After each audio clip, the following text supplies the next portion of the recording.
আমরা প্রথমে মানববন্ধন ঘোষণা করব, এরপরে আমরা প্রয়োজনবোধে অফিস আওয়ারের পরে আমরা অফিসের কাজে ব্যাঘাত ঘটাবো না, আমরা অনশন করব।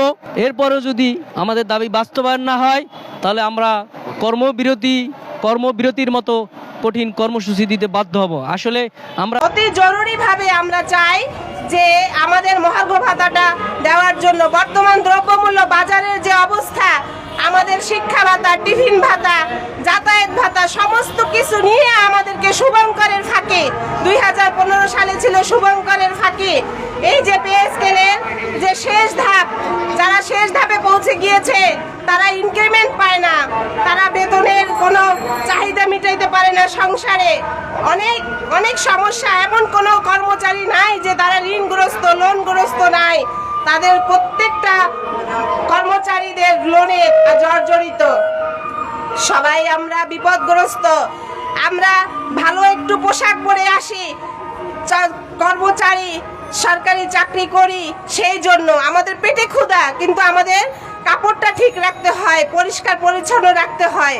আমরা এর ন্যায্য দাবি চাই। আমরা এই ফল না নিয়ে আমরা আর ঘরে ফিরবো না। আমরা রাজপথে নেমেছি, বর্তমান সরকারের কাছ থেকে আমরা এটা আশা করিনি, আমরা এটা চাইনি। তার আমরা ভেবেছিলাম তারা আমাদেরকে সুষ্ঠুভাবে সুন্দরভাবে আমাদেরকে দিবে, কিন্তু তা আমাদেরকে দেয়নি।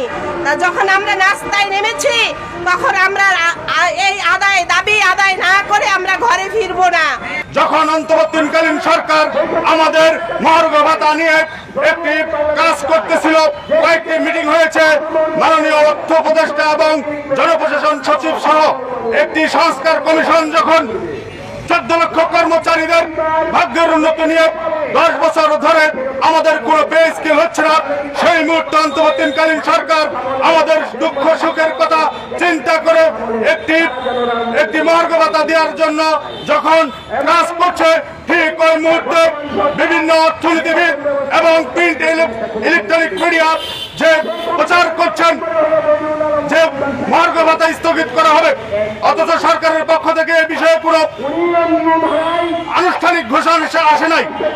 অথচ বিভিন্ন প্রিন্ট এবং ইলেকট্রনিক মিডিয়া যে সংবাদ প্রচার করছেন, যা 14 লক্ষ কর্মচারীর হৃদয়ে আঘাত করার শামিল। আমি বলতে চাই, আমাদের যে 8,250 টাকা দিয়ে আপনাদেরকে দিয়ে দেই, আপনারা আমাদের 1 মাস সংসার পরিচালনা করে দেখান যে আমরা কিভাবে মানবতার জীবনযাপন করছি। আপনারা জানেন, যেখানে 2015 সালের পে স্কেলের মধ্যে একটা পানির বোতল 10 টাকা ছিল, বর্তমান 2025 সালে সেই পানির বোতলের দামটিও 20 টাকা হয়ে গেছে। ঠিক এভাবে প্রত্যেকটি জিনিসের দাম বেড়ে গেছে।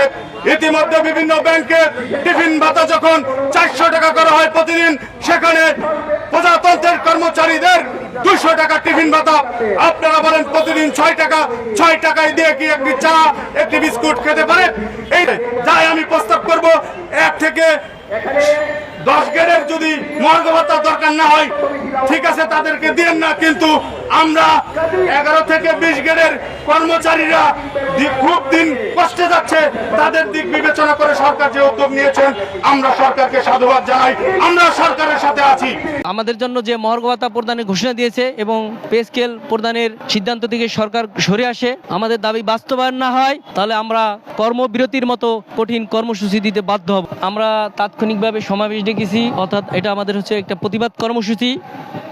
সরকার কিছুদিন পূর্বে আমরা সরকারি আমাদের যে অভিভাবক আছেন, আমাদের যে কর্তৃপক্ষ আছেন, তাদের ঘোষণার মাধ্যমে আমরা জানতে পেরেছি যে সরকারি কর্মচারীদের যে বৈষম্য আছে, সরকারি কর্মচারীগণ যে কষ্টে আছে, সেই কষ্ট দূর করার জন্য সরকার মহার্ঘ ভাতা ঘোষণা করবে। কিন্তু গতকালকে আমরা সমস্ত মিডিয়া নিউজের মাধ্যমে আমরা জানতে পারি যে সরকার ওই মূল্যস্ফীতির দায় দেখিয়ে মহার্ঘ ভাতা প্রদানের ঘোষণা থেকে ফিরে আসতেছে। এই জন্য আমরা মিডিয়া নিউজের উপর ভিত্তি করে আমরা এই তাৎক্ষণিক প্রতিবাদ সমাবেশ অর্থাৎ কর্মসূচির আয়োজন করেছি। যদি সরকার আমাদের এই মহার্ঘ ভাতা প্রদানের ঘোষণা থেকে সরে আসে, তাহলে আমরা যে সকল সংগঠনের নেতৃবৃন্দ আছি, আমরা সকলে একত্রিত হয়ে আমরা আলোচনা করে কর্মসূচি ঠিক করব।